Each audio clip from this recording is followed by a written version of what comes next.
아마겟돈 전쟁. 예수 재림 직전에 벌어질 이 아마겟돈 전쟁은 우리의 마음속에서 일어나는 전쟁으로, 이 전쟁의 쟁점은 우리가 누구를 경배할 것인가에 관한 것입니다. 이 아마겟돈 전쟁은 한 사람도 예외 없이 온 인류가 겪게 될 인류 최후의 선과 악의 전쟁으로, 오직 승리자만이 구원을 얻을 수 있기 때문에 이를 미리 알아보고 철저히 준비해서 최후의 승리자가 되어야겠습니다. 요한계시록 16장의 설명을 보겠습니다. 또 여섯째가 그 대접을 큰 강 유브라데에 쏟음에 강물이 말라서 동방에서 오는 왕들의 길이 예비되더라. 또 내가 보매 개구리 같은 새 더러운 영이 용의 입과 짐승의 입과 거짓 선지자의 입에서 나오니 저희는 귀신의 영이라 이적을 행하여 온천하 왕들에게 가서 하나님 곧 전능하신 이의 큰 날에 있을 전쟁을 위하여 그들을 모으더라. 보라, 내가 도적같이 오리니 누구든지 깨어 자기 옷을 지켜 벌거벗고 다니지 아니하며 자기의 부끄러움을 보이지 아니하는 자가 복이 있도다. 새 영이 히브리 음으로 아마겟돈이라 하는 곳으로 왕들을 모으더라. 우선 싸우는 장소는 16절의 아마겟돈입니다. 아마겟돈은 무깃도의 산을 의미하며, 이곳은 하나님의 선지자 엘리야와 바알의 거짓 선지자 사이에 영적 대쟁투가 벌어졌던 갈멜산 아래 부분의 작은 평야입니다. 이는 실제적인 전쟁 장소가 아닌 앞으로 선과 악의 영적 대쟁투가 있음을 상징적으로 알려주고 있는 것입니다. 언제 이 아마겟돈 전쟁이 일어나는지도 알아보겠습니다. 15절에 내가 도적같이 오리니 라고 기록되어 있는데, 이는 예수 재림을 의미하는 구절이므로 이 전쟁의 시기는 마지막 때의 짐승의 표 환란에서부터 예수 재림까지가 됩니다. 그러면 우리가 싸울 상대가 누구인지도 알아보겠습니다. 13절의 새 더러운 영이 우리가 싸울 상대입니다. 상대는 거짓 교리로 사람을 멸망시키는 사탄과 카톨릭 교황권과 타락한 목사 등을 의미합니다. 개구리가 혀로 먹이를 낚아채듯이 이들도 혀로 거짓 교리를 퍼뜨리며 사람들을 낚아채서 파멸시키는 악한 영들을 의미합니다. 상대는 새 더러운 영이며 적의 무기가 무엇인지도 알아보겠습니다. 적의 무기는 14절의 이적이며 이 이적에 대해서 조금 더 알아보겠습니다. 큰 이적을 행하되 심지어 사람들 앞에서 불이 하늘로부터 땅에 내려오게 하고 짐승 앞에서 받은 바 이적을 행함으로 땅에 거하는 자들을 미혹하며 땅에 거하는 자들에게 이르기를 칼에 상하였다가 살아난 짐승을 위하여 우상을 만들라 하더라. 거짓 그리스도들과 거짓 선지자들이 일어나 큰 표적과 기사를 보이어 할 수만 있으면 택하신 자들도 미혹하게 하리라. 이와 같이 사람을 미혹하기 위한 이적이 적의 무기입니다. 사람을 미혹하기 위한 이적이 적의 무기이며, 이 전쟁의 승리자가 누구인지도 알아보겠습니다.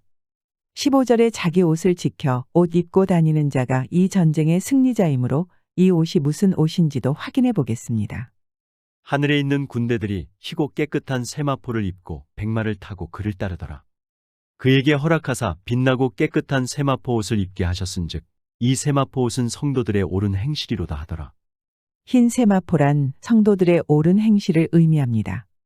그러므로 옳은 행실로 예수 그리스도에 의해 옷을 입고 다니는 자가 이 전쟁의 승리자입니다. 그러면 적의 공격 대상은 누구일까요? 이 새 더러운 영은 항상 진리편에 서 있는 자들만 공격합니다. 용이 여자에게 분노하여 돌아가서 그 여자의 남은 자손 곧 하나님의 계명을 지키며 예수의 증거를 가진 자들로 더불어 싸우려고 바다 모래 위에 섰더라. 사탄의 거짓 교리를 따르는 온 세상 사람들의 지지를 받고 있는 영 곧 사탄과 남은 자손과의 싸움이 벌어지는데, 이 싸움의 쟁점은 경배입니다. 또 이사야가 이스라엘에 관하여 외치되 이스라엘 뭇 자손의 수가 비록 바다의 모래 같을지라도 남은 자만 구원을 얻으리니, 이와 같이 온 땅의 교회가 아무리 많아도 바다 모래와 같이 수많은 사람들은 사탄의 발 아래에서 멸망당할 것이고 오직 남은 자만이 구원을 얻게 되는데, 이 마지막 때의 남은 자손은 예수 믿음뿐만 아니라 하나님의 계명도 함께 지킨다고 기록되어 있습니다. 여기 구원받기 위해 반드시 지켜야 할 하나님의 계명이 있습니다. 예수 믿음을 가지고 하나님의 계명도 지킨다면 남은 자손이 될 수 있으나, 예수 믿음에 상관없이 하나님의 계명을 지키지 않는다면 거짓 교리에 속아 사탄의 발 아래에서 헤매이는 바다모래와 같은 존재가 될 것입니다. 다른 계명은 웬만한 도덕적 양심이 있으면 쉽게 지킬 수도 있겠으나 네 번째 안식일 계명만큼은 결코 지킬 수 없도록 사탄이 하나님의 질서를 완전히 파괴하여 놓았습니다.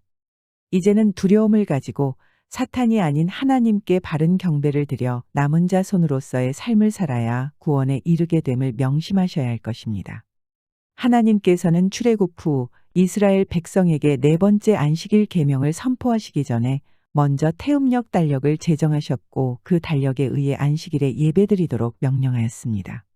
그러나 사탄은 하나님의 달력을 기만적인 이교의 태양력 달력으로 변경한 후 온 세상을 연합하여 토요일 안식일, 일요일 등의 가짜 예배일을 만들어 하나님의 예배를 훔쳐오고 있습니다. 여러분이 예배드리는 때는 여러분이 사용하는 달력에 의해 결정되며 그것이 여러분의 예배가 하나님을 향하는 것인지 아니면 그분의 원수 사탄을 향하는 것인지를 밝혀줍니다. 이 마지막 때의 선과 악의 싸움은 하나님의 계명을 지키려는 자들과 그것을 버리려는 자들 간의 영적 싸움이며 또한 그 싸움은 하나님의 태음력 안식일에 예배드리는 자들과 사탄의 사기극에 속아 다른 기만적인 날에 예배드리는 자들 간의 영적 싸움이 될 것입니다.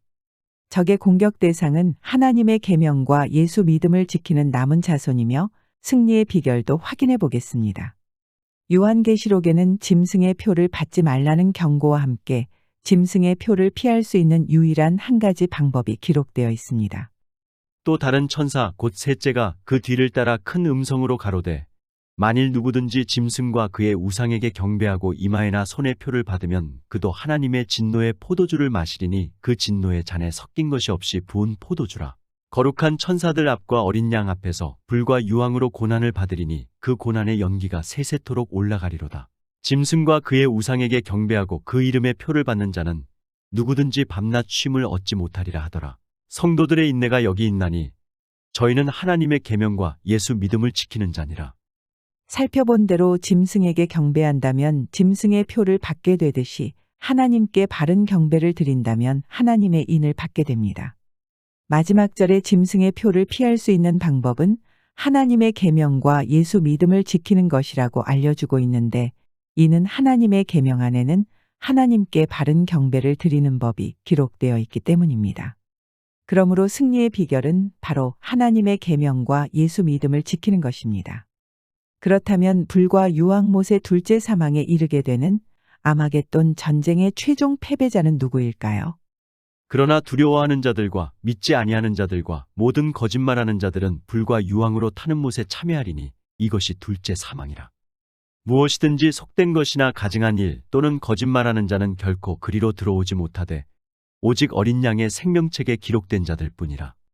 이 사람들은 하나님과 어린 양에게 속한 자들이니 그 입에 거짓말이 없고 흠이 없는 자들이더라. 이와 같이 요한계시록에 기록된 거짓말하는 자가 불과 유황못에 들어갈 최종 패배자가 되며 사도 요한은 거짓말하는 자의 정의를 다음과 같이 내렸습니다.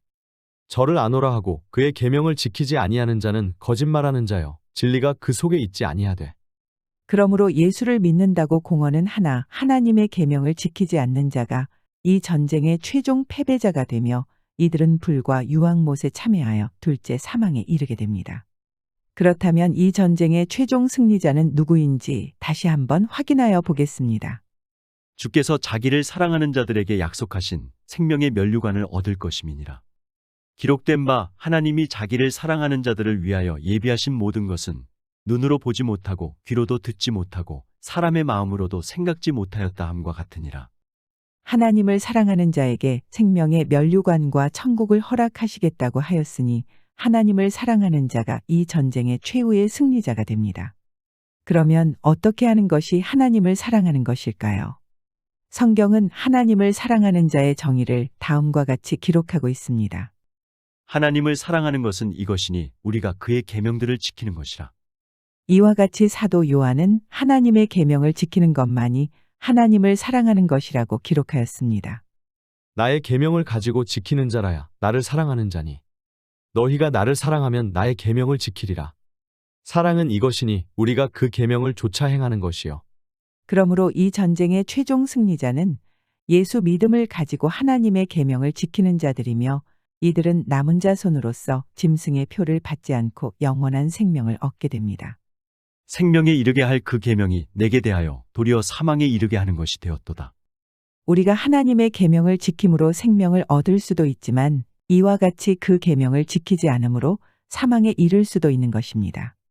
그러면 아마겟돈 전쟁에서 패배하는 근본적인 이유는 무엇일까요? 노아의 때와 같이 인자의 임함도 그러하리라. 홍수 전에 노아가 방주에 들어가던 날까지 사람들이 먹고 마시고 장가들고 시집가고 있으면서 홍수가 나서 그들을 다 멸하기까지 깨닫지 못하였으니 인자의 임함도 이와 같으리라. 그들을 다 멸하기까지 깨닫지 못하였으니. 홍수로 다 죽는 날까지도 깨닫지 못했듯이 인자의 임함도 마찬가지입니다. 유황불로 다 죽는 날까지도 태음력 안식일이 기록된 하나님의 계명의 중요성을 깨닫지 못하는데 이는 사단의 기만이 너무나도 정교하게 교회에 정착되었기 때문입니다. 노아의 때에 오직 8명만 구원을 받았듯이 인자의 임함도 마찬가지로 오직 극소수의 하나님의 계명과 예수 믿음을 지키는 남은 자손만이 구원을 받을 것입니다. 요한계시록에 기록된 물은 사람을 의미합니다. 또 천사가 내게 말하되 내가 본 바 음료에 앉은 물은 백성과 무리와 열국과 방언들이니라. 많은 무리에 앉은 큰 음료에 받을 심판을 내게 보이리라. 그러므로 12절의 강물이 말랐다는 것은 거짓 교리를 따르는 사람의 수가 적어졌다는 의미이며 동방에서 오는 왕들이란 예수 그리스도와 함께 오는 모든 천사를 의미합니다. 더 이상 더러운 영들을 따르는 사람들의 지지가 없어지자 예수께서는 모든 천사들과의 영광스러운 재림과 함께 죽은 자들을 먼저 살리시고 우리를 공중으로 끌어올리신 후 아마겟돈 전쟁의 전범들을 모조리 체포하실 것입니다. 이상으로 앞으로 있을 아마겟돈 전쟁에서 어떻게 해야 승리자가 되어 천국에 갈 수 있는지를 알아보았습니다. 시청해 주셔서 감사드립니다.